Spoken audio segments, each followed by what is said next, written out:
Hello, Galaxy. I'm Chris Pirillo, and I woke up to Microsoft's announcements. I'd say they were only about the Surface Pro 9, but honestly, the whole Surface Pro event was more interesting to me for something that had nothing to do with the Surface Pro 9. Though that said, I'm very happy to say that Microsoft is continuing with the program. I was excited the first time I heard about the Surface, if only, you know me well, because of the software, keeping it clean, uncluttered, straightforward, and the Surface Pro 9 proudly continues that tradition, as well as Intel options, not just with the processor, but also Thunderbolt ports.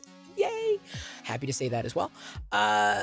So I watched it with great interest, though I'm not someone who's specifically in the market for a Surface PC at this point, because I don't know if I'd be able to fit it into what it is that I would use. Right now, I feel my needs are very well met by an Intel NUC that powers this particular video being recorded on OBS, as well as pretty much all of the live streams, unless they're done on a mobile device, and rarely do I do that anymore.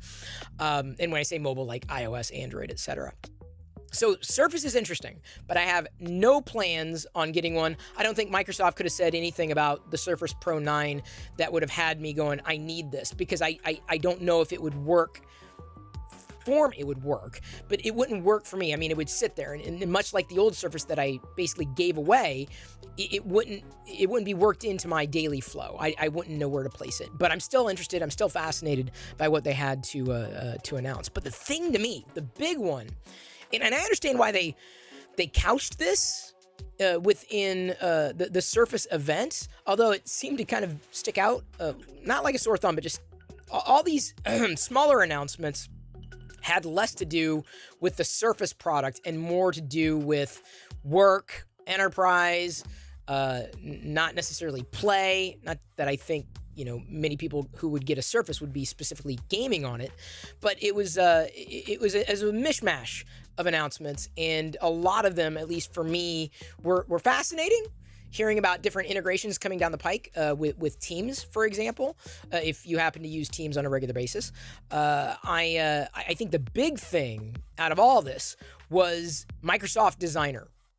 This is like 21st century clip art. And I remember loving clip art back in the day, loving clip art. And if you have not been, listening too long to the things that interest me, one of my recent fascinations has been AI art. And being able to prompt any one of these, AI systems and then have it generate an image. I'm addicted, quite honestly. It is like my favorite thing to do. So everyone's listening to what's going on with the Surface, hearing about the updates there. Absolutely fascinating with the Surface Studio 2 Plus. But I'm kind of covered with non-touch screens, high refresh rates, 2 of them connected to multiple machines, Macs and PCs. So I'm set. That didn't necessarily titillate me, but the Microsoft Designer, whoa! So you can sign up for access. It will roll out eventually and become a part of, at some point, the Microsoft 365 subscription, which many of you may have if you live inside that ecosystem. If not, that may be a compelling reason to sign up and subscribe to Microsoft 365, unless, of course, you're using some other kind of AI image generator. I had to stop myself making sure I wasn't being redundant. Artificial intelligence image generator. It's a mouthful. And they're tapping Dall-E too, and throwing in their own special sauce. But what's fascinating is they've made it, again, I gotta be careful, on the surface, at a distance, it seems to be incredibly user-friendly, incredibly clean, running in the cloud, part of this, the suite of software to make you potentially more productive. I cannot imagine a creator not being excited about Microsoft Designer.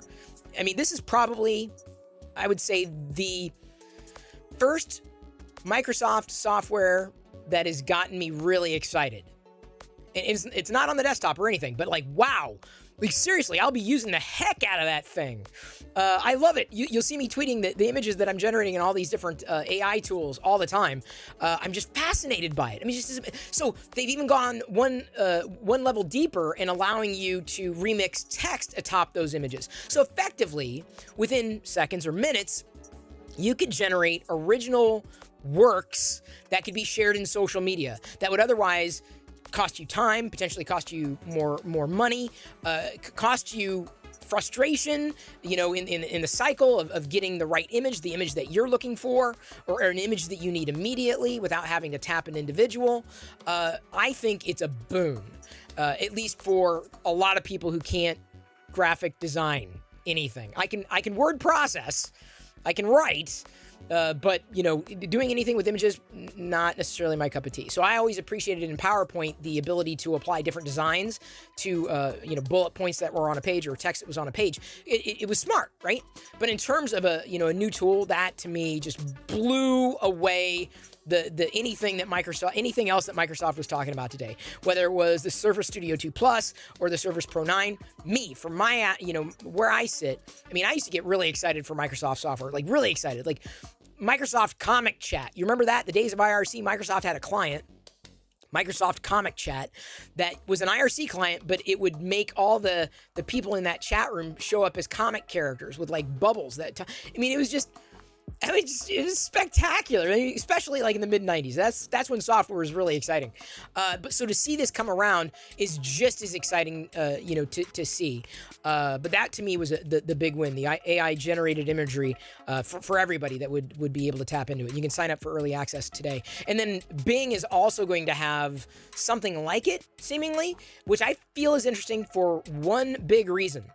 Bing has been compared to Google because it's search, but Bing has always tried to be something more. Well, now maybe Bing can evolve to be something more, and maybe it has. It's just I honestly don't use Bing if I have a choice because I don't find the search results to be all that accurate compared to the way I'm used to searching.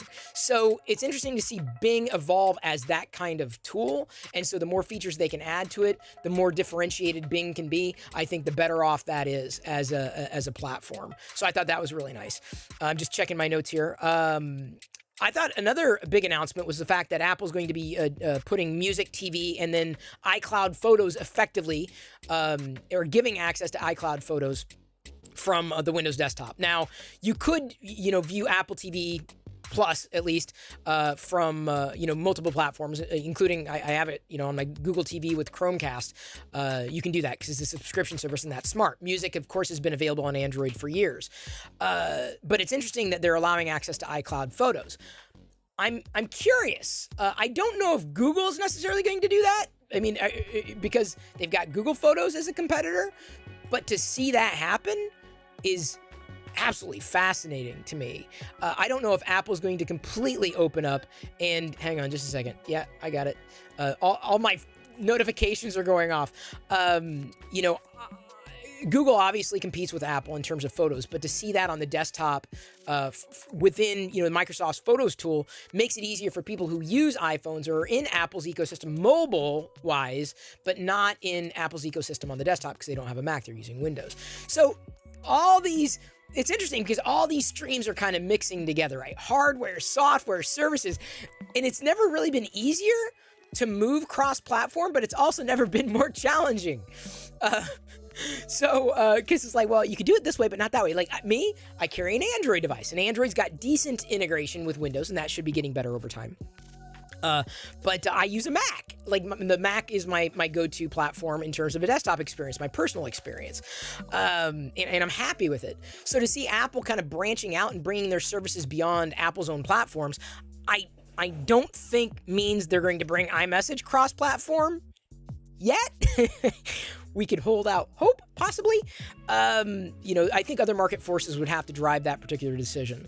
So anyway, I thought that was the second big announcement for those of you who still carry iPhones and still use Windows for whatever reasons. You know, they're valid reasons because your reasons are going to be completely different from mine.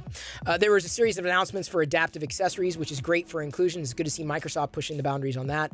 I personally, you know, despite all the enterprisey kind of announcements, and setting aside my excitement, my personal excitement for Microsoft Designer, in the interest of the Apple ecosystem integration in Windows, I would have loved to have heard more Windows 11 updates. Again, software is just like, that's my jam. Like, I just want to hear what's new, what can you do, what can you not do, what's happening here, what's changed there. And it didn't really hear anything about that. Granted, we just got a recent rollout of a Windows update, which my PC is yet to receive, unfortunately. But you could always join the preview program and get access to the features as they start making them in, if you're interested in having a secondary PC, unless you are daring and bold and use your primary PC for those preview programs. I don't do that anymore. I'm like final release, like just final, no beta, final. I'm good, final.